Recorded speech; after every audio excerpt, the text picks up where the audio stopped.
Good evening students. चलिए इस video के माध्यम से हम लोग अब अपने अगले पॉइंट को आगे बढ़ाते हैं। जैसा कि हमने एक पॉइंट ऑलरेडी डिस्कस कर लिया था, दूसरे को डिस्कस करते हैं। Acute poverty. एक्यूट पॉवर्टी दूसरा पॉइंट है। दयनीय आर्थिक स्थिति। उम्मीद है आप लिख लिए हैं। एक्यूट पॉवर्टी, दयनीय आर्थिक स्थिति। चलिए इसको डिस्क्राइब करते हैं, दयनीय आर्थिक स्थिति को। भारत निश्चित रूप से उभरती हुई शक्ति है पूरे विश्व में, ऐसा माना जाता है। और लेकिन यदि हम विभिन्न दृष्टिकोण से इसका अवलोकन करें तो हमारे देश में अभी भी अगर आर्थिक दृष्टिकोण की बात करें, आर्थिक परिस्थितियों की बात करें, तो ये आर्थिक स्थिति हमारी दयनीय है। क्योंकि अभी भी हमारे देश में एक बहुत बड़ी जनसंख्या है जो कि ऐसी है जो गरीबी रेखा से नीचे है। हमारे देश में इस जनसंख्या के बड़े भाग को पर्याप्त भोजन नहीं है, शिक्षा की सुविधा नहीं है, रहने की व्यवस्था नहीं है और वे जैसे तैसे जीवन यापन करने के लिए विवश हैं। भारत में गरीबी के चलते विभिन्न प्रकार की समस्याएं उत्पन्न हो रही हैं।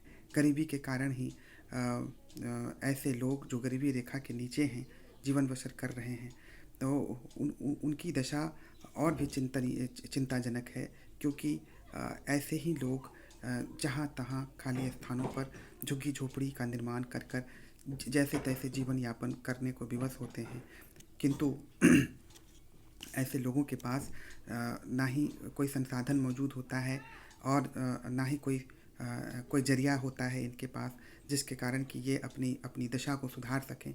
तो इसके कारण भी, गरीबी के कारण भी ऐसे लोग अपनी दशा को सुधारने के लिए, अपने जीवन स्तर को सुधारने में सक्षम नहीं हो पाते, जिसके कारण निचले स्तर के जीवन स्तर को जीने के लिए विवश रहते हैं।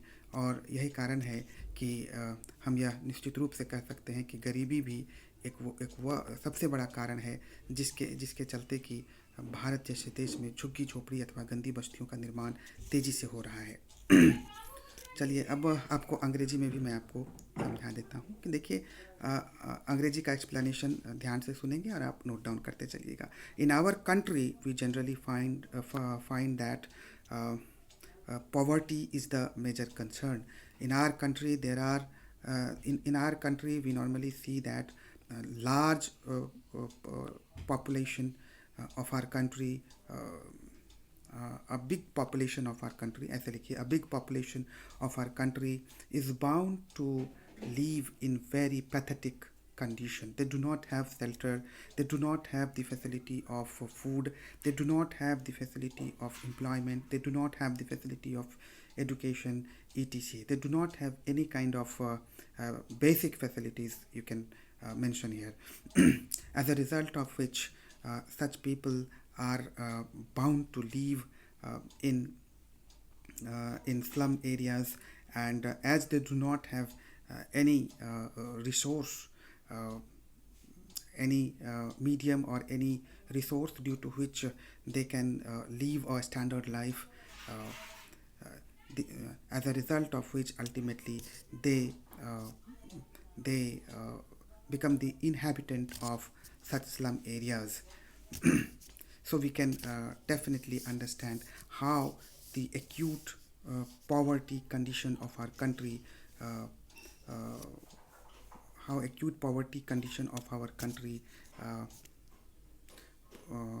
is the major cause of developing slum areas. इस तरह से हम लोग जो है इसको यहाँ पर डिस्क्राइब कर देंगे। तो एक्यूट पॉवर्टी, दयनीय आर्थिक स्थिति को डिस्कस करने के बाद आगे बढ़ते हैं हम लोग। लैक ऑफ आइडियल शेल्टर, आश्रय स्थलों का अभाव। लैक ऑफ आइडियल शेल्टर, आश्रय स्थलों का अभाव। चलिए इसको करते हैं। भारत एक विशाल देश है और यहाँ की जनसंख्या, भारत की जनसंख्या भी इतनी तेज़ी से बढ़ रही है, जिसके कारण विभिन्न प्रकार की समस्याएं जो हैं आज उत्पन्न हो रही हैं। भारत भारत आर्थिक रूप से पूरी तरह से अभी संपन्न नहीं हो पाया है, पूरी तरह से आत्मनिर्भर नहीं हो पाया है। भारत अभी भी अगर आप देखें तो भारत की जो जनता है वो एक एक भारत की जनसंख्या का एक बहुत बड़ा हिस्सा जो है जहाँ तहाँ रहने के लिए विवश है। उनके पास कोई अपना आश्रय स्थल नहीं है। ऐसे लोग कभी प्लेटफॉर्म पर, कभी फुटपाथ पर जीवन यापन करने के लिए विवश हैं और रात में वहीं सो जाते हैं। दिन भर जहाँ तहाँ घूमते हैं, जैसे तैसे जीवन यापन करते हैं और जो जहाँ हैं वहीं रात में सो कर के समय बिताते हैं। उनके पास किसी तरह का कोई आश्रय स्थल न होने के कारण ऐसे लोगों के चलते भी जो स्लम एरियाज़ है या झुग्गी झोपड़ियाँ हैं, ये इन लोगों के चलते भी, ऐसे लोगों के चलते भी झुग्गी झोपड़ियों की संख्या तेज़ी से भारत में विकसित हो रही है, क्योंकि यही वे लोग हैं जो कि भविष्य में जाकर या कुछ दिनों के बाद जाकर झुग्गी झोपड़ियों में रहने लग जाते हैं और फिर उस गंदी बस्ती का हिस्सा हो जाते हैं। तो इस प्रकार से ये भी एक कारण है। आश्रय स्थलों का अभाव भी एक कारण बनता है भारत में झुग्गी झोपड़ियों को विकसित करने का। अब अंग्रेजी में भी आपको इसको मैं डिस्क्राइब कर देता हूँ, आप ध्यानपूर्वक सुनेंगे कि in India normally we see that people are found in large number and our population is increasing with tremendous rate actually, as a result of which we see that a big population of our country is still bound to leave very drastically. They do not have shelter for themselves. They do not have basic facilities. They do not have basic facilities, as a result of which we see that they are bound to stay at night here and there. Sometimes they spend their night at footpath, sometimes they spend their night uh, at railway stations or somewhere. These people are as these people do not have any shelter for themselves, so in future or after certain days these people are at last go for constructing, mm, go for living inside the slum areas. These people actually uh, increase the areas of these people actually increase the number of slum areas in country, because they at last go to slum areas and they try to make shelter there. So we can say that uh, due to the lack of ideal shelters in our country, at last the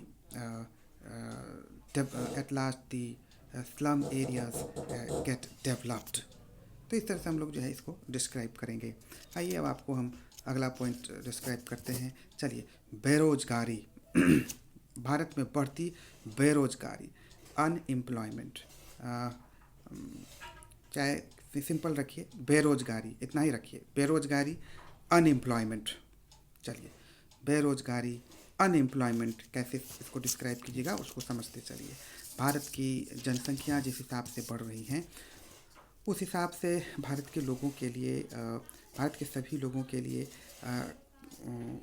रोज़गार के साधन उपलब्ध कराना ये कोई आसान कार्य नहीं है। ये अपने आप में एक बहुत बड़ी चुनौती है। इतनी बड़ी जनसंख्या के लिए रोज़गार को उपलब्ध करना सरकार के बस की बात नहीं है। इसीलिए आवश्यकता इस बात की है कि ऐसी रणनीति बनाई जाए जिसके कारण कि भारत के सभी लोगों को कौशल विकास से जोड़ा जाए और उनको जो है बेरोज़गार होने से बचाया जाए, क्योंकि बेरोज़गार व्यक्ति ही जैसे तैसे जीवन यापन करने के लिए विवश होता है, अपनी आर्थिक आवश्यकताओं को पूरा नहीं कर पाता और ऐसे लोग ही गरीबी रेखा से नीचे जीवन यापन करने के लिए विवश हो जाते हैं और ऐसे ही लोग अंततः जो है वो झुग्गी झोपड़ियों में, गंदी बस्तियों में रहने को विवश होते हैं। झुग्गी झोपड़ियों में रहने को विवश होते हैं, जिसके कारण झुग्गी झोपड़ियाँ, गंदी बस्तियाँ तेज़ी से विकसित होने लग जाती हैं। If we discuss the employment condition of our country, we normally find that it is very pathetic. India is a large country. We see that the number of people residing here is very big. Normally we experience one thing, that we our government cannot provide uh, employment.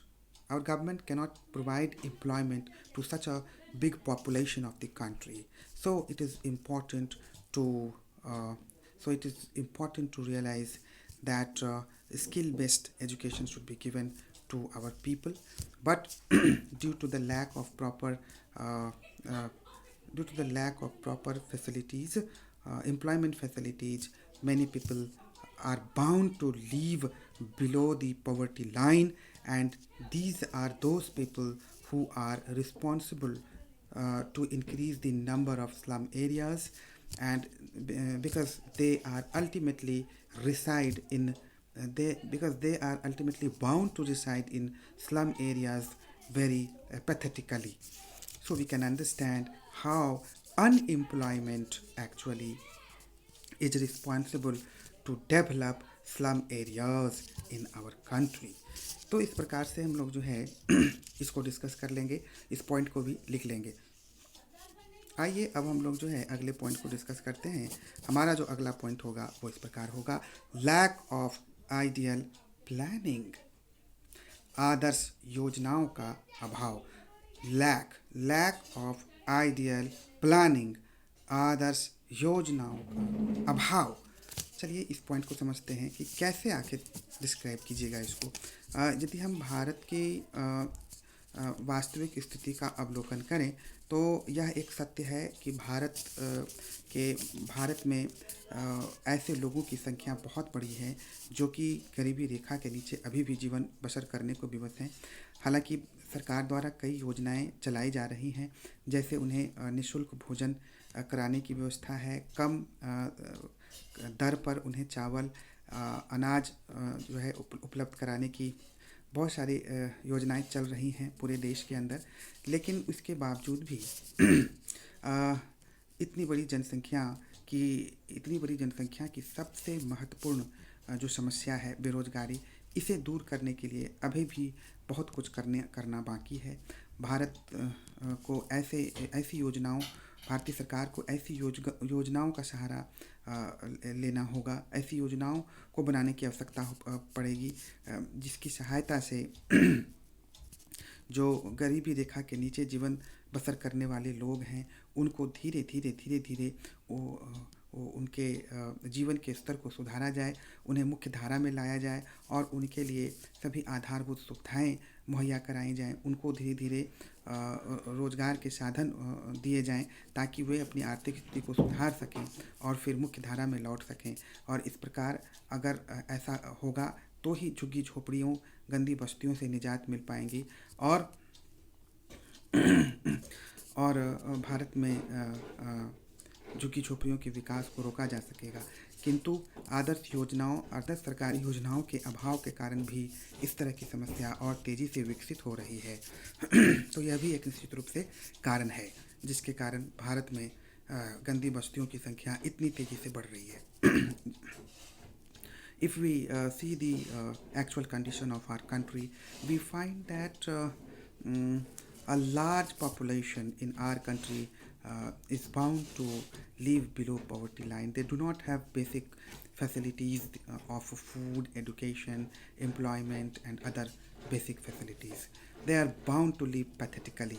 But we need planning. We need a concrete planning so that such people can be provided the facility of employment, so that they can actually revive their economical condition, and as a result of which the development of slum areas will be demotivated. But due to the lack of effective planning, such conditions are becoming more drastic in our country. So we need a solid planning so that proper initiatives can be taken for this specific problem. तो इस प्रकार से हम लोग इस point को भी यहाँ पर डिस्क्राइब कर लिए. अब आइए एक अगला पॉइंट डिस्क्राइब कर लेते हैं. अगला पॉइंट को जो हम लोग है वो नोट कर लीजिए. Lack of ideal political system. Lack of ideal political system. आदर्श सामाजिक. Lack of ideal political system. आदर्श राजनीतिक व्यवस्था का अभाव. Lack of ideal political system.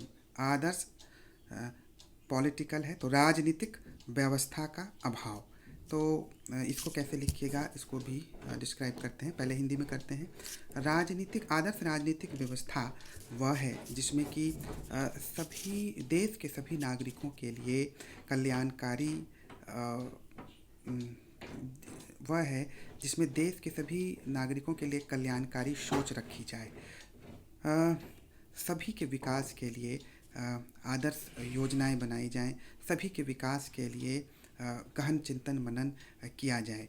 किंतु वर्तमान समय में हम देखते हैं कि भारत की राजनीति उतनी आदर्श ढंग से विकसित नहीं हो पाई है, क्योंकि भारत जैसे देश में जिस तरह की राजनीतिक व्यवस्था हम देख रहे हैं उसमें आज़ादी के मिलने के इतने वर्षों के बाद भी अभी भी हमारे देश में गरीबों की संख्या, गरीबी रेखा से नीचे जीवन बसर करने वालों की संख्या बहुत अधिक है, जिसे नियंत्रित करने की आवश्यकता है.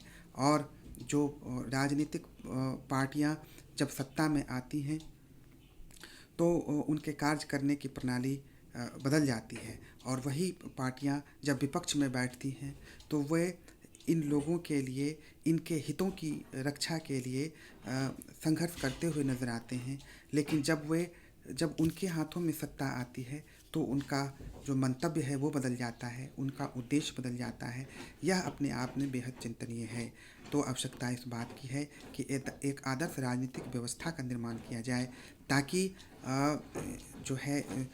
ताकि ऐसे लोग जो गरीबी रेखा के नीचे हैं, ऐसे लोग जो गंदी झोपड़ियों में, झुग्गी झोपड़ियों में रहने को विवश हैं, विभिन्न प्रकार की समस्याओं से पीड़ित हैं, इनके उत्थान के लिए योजनाएं बनाई जा सके. इनके उत्थान के लिए बिना किसी राजनीतिक द्वेष के कार्य किए जा सकें, तो ही ऐसे लोगों का कल्याण हो पाएगा. इसीलिए आवश्यकता है एक आदर्श राजनीतिक व्यवस्था की. किंतु इसके बगैर भी या इसके न होने के कारण भी ये समस्या और अधिक बढ़ रही है. When we analyze the actual condition of our country, we find one thing, that in our country there is a lack of ideal political system. We normally find that some political parties, when they are in opposition, they fight for such people. They talk about the welfare of such people who are bound to live below poverty line. But the moment they come into power, the moment they get power to rule the country, their objectives get changed, and now they do not take any initiatives for the welfare of such people. So this kind of political arrangement, this kind of political system should be demolished, and an ideal political system should be preferred, so that effective initiatives can be taken for the welfare of such people. But due to the lack of ideal political system, we see this specific problem is being increased tremendously. तो इस प्रकार से हम लोग जो है इस point को भी डिस्कस कर लेंगे. आइए, मुझे उम्मीद है कि आप इससे लाभान्वित हो रहे हैं इस वीडियो से. इसको नोट डाउन करते चलिए सावधानी से, और अगले वीडियो में फिर अगले पॉइंट को डिस्कस करेंगे. आपका बहुत बहुत धन्यवाद. Thank you.